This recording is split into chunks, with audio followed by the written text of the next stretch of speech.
कर रहा था कि कहीं ना कहीं से तो कोरोना की कोई दवा या वैक्सीन निकलेगी।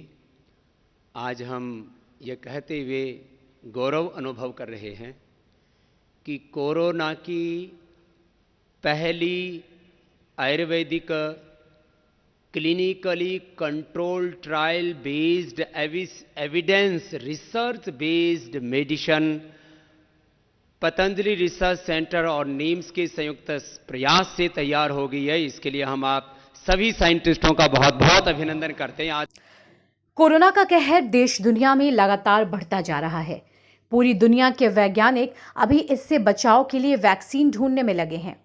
इसी बीच कोरोना से इलाज के नाम पर योग गुरु रामदेव की पतंजलि आयुर्वेद ने बीते मंगलवार को कोरोनिल नाम की एक दवा बाजार में उतारा और दावा किया कि आयुर्वेद पद्धति से जड़ी बूटियों के गहन अध्ययन और शोध के बाद बनी ये दवा कोरोना के मरीजों को 100% फायदा पहुंचा रही है। कंपनी ने यह भी कहा है कि उन्होंने इसके लिए सभी नियमों का अनुपालन किया है और क्लिनिकल ट्रायल करके ही इसे लॉन्च किया है। इस बीच मीडिया के एक खास वर्ग ने कोरोना इलाज की दिशा में इसे बहुत बड़ा कदम बताते हुए पेश किया और योग गुरु रामदेव और पतंजलि के मैनेजिंग डायरेक्टर आचार्य की तारीफ में पूरे दिन कसीदे गढ़ती रही।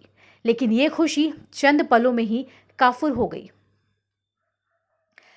पतंजलि की इस दवा की घोषणा होते ही उसकी प्रामाणिकता पर गंभीर सवाल खड़े हुए, जिसके बाद केंद्र सरकार ने इसके प्रचार पर रोक लगाते हुए पतंजलि को नोटिस थमा दिया।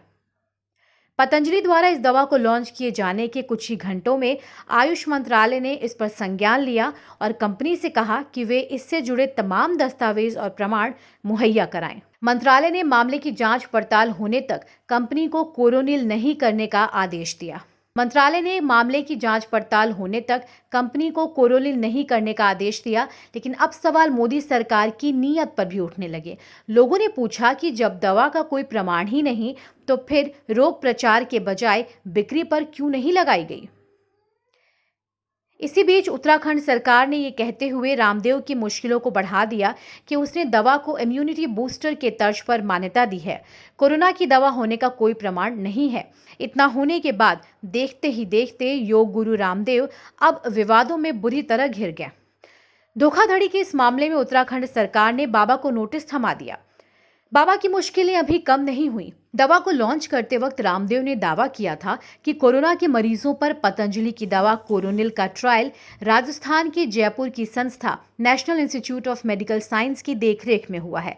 मामला गंभीर था, लिहाजा फौरन राजस्थान की सरकार भी हरकत में दिखी और बाबा रामदेव और आचार्य बालकृष्ण के खिलाफ जयपुर के गांधीनगर थाने में मुकदमा दर्ज करा दिया गया। शिकायत में रामदेव और उनकी कंपनी पर बिना सरकारी इजाजत दवा के परीक्षण और महामारी के दौरान इलाज के नाम पर लोगों के साथ धोखाधड़ी का आरोप लगाया गया। रही सही कसर बिहार में पूरी कर दी गई। मुजफ्फरपुर की अदालत में जनहित याचिका के तहत बाबा रामदेव और उनकी कंपनी पतंजलि के खिलाफ धोखाधड़ी की शिकायत दर्ज कराई गई। यानी जो रामदेव कल तक शहर शहर घूमकर योग शिविर लगाते थे, उन्हें अब पुलिस थाने और अदालत में हाजिरी भी लगानी पड़ सकती है। जितने धूमधाम से रामदेव ने कोरोना के नाम पर कोरोनिल को लॉन्च किया था, विवाद भी उतनी ही तेजी के साथ उनके गले का फंदा बन गया। अब पूरे देश में रामदेव और उनकी पतंजलि को लेकर सवाल उठने लगे हैं। देश में एक आम राय बन चुकी है कि रामदेव ने कोरोना के भय का फायदा उठाते हुए मुनाफा कमाने की गहरी साजिश को अंजाम दिया है। बहरहाल पतंजलि की दवा कोरोनिल कोरोना के इलाज के लिए कितनी कारगर है, ये तो सरकारी जांच के बाद ही पता चलेगा। लेकिन इस पूरे मामले में रामदेव की धोखाधड़ी और मुनाफाखोरी के चर्चे अब लोगों की जुबान पर हैं। Bureau report, the SD news.